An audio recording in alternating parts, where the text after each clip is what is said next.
Salut à tous, j'espère que vous allez bien. Moi, je vais super bien par la grâce de Dieu. Le Seigneur est fidèle, il fait des merveilles et je suis remplie de reconnaissance. Aujourd'hui, j'aimerais nous interpeller sur 1 Corinthiens chapitre 3, verset 18 qui dit que nul ne s'abuse lui-même. Et si quelqu'un parmi vous pense être sage selon ce siècle, qu'il devienne fou afin de devenir sage. Vous savez que la sagesse, quand nous parlons de la sagesse, il y a trois types de sagesse. La sagesse diabolique, la sagesse humaine et la sagesse divine. La sagesse pure qui vient de Dieu. L'apôtre Paul nous amène, nous appelle, nous interpelle à rechercher la sagesse divine tout en abandonnant la sagesse de ce siècle. La sagesse humaine travaille main à main avec la sagesse diabolique pour créer des désordres, pour créer la rébellion, le péché, l'injustice, la violence, tout ce que nous voyons aujourd'hui. Mais la sagesse qui est pure, la sagesse qui vient de Dieu, nous amène à obéir à Dieu, à faire la volonté de Dieu, à aimer Dieu de tout notre cœur, de toute notre pensée et de toute notre force, et à aimer l'autre comme nous-mêmes. Mais il faut qu'on reconnaisse.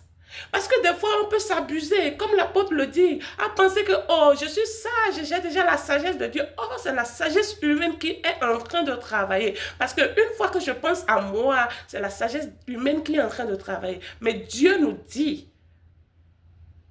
de laisser cette sagesse.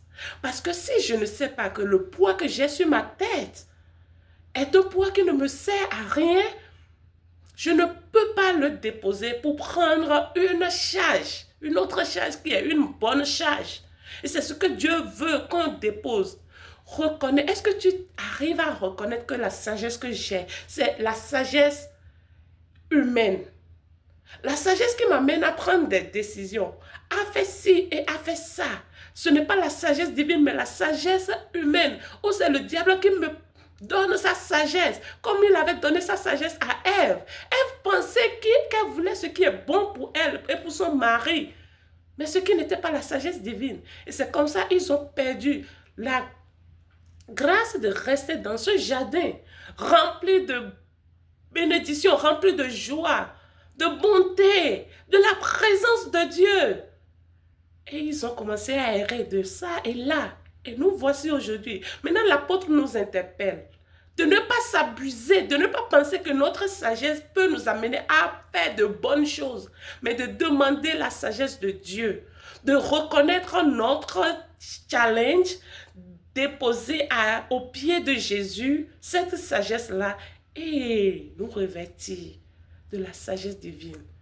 Jacques nous dit dans son épître que si quelqu'un a besoin de sagesse, qu'il demande à Dieu qui donne généreusement. Vous savez que si nous ne reconnaissons pas notre manque, on ne peut pas demander. Tout est dans la Bible.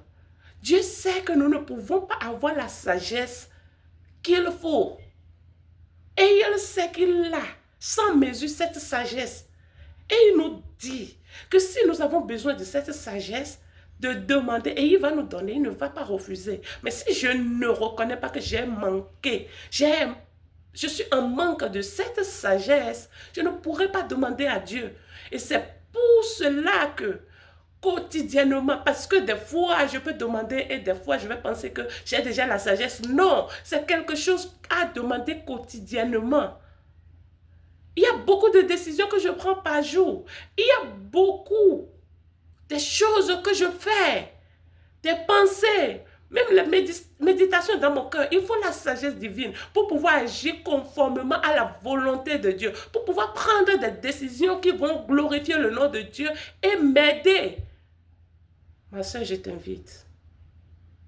Comme tu as besoin de l'oxygène chaque jour, comme toi et moi, nous avons besoin de l'eau chaque jour, cherchons, demandons quotidiennement, à chaque instant, dans toutes les occasions, la sagesse divine pour pouvoir triompher. Le diable nous offre sa sagesse quotidiennement. Notre chair nous donne sa sagesse, nous propose sa sagesse quotidiennement. Mais le Saint-Esprit nous dit que si nous avons besoin de la sagesse divine, de demander à Dieu, qu'attends-tu? Demande à Dieu. Les décisions que tu as prises aujourd'hui, as-tu demandé la sagesse divine? Je te laisse avec cette question. Et ciao, à la prochaine. Bye bye.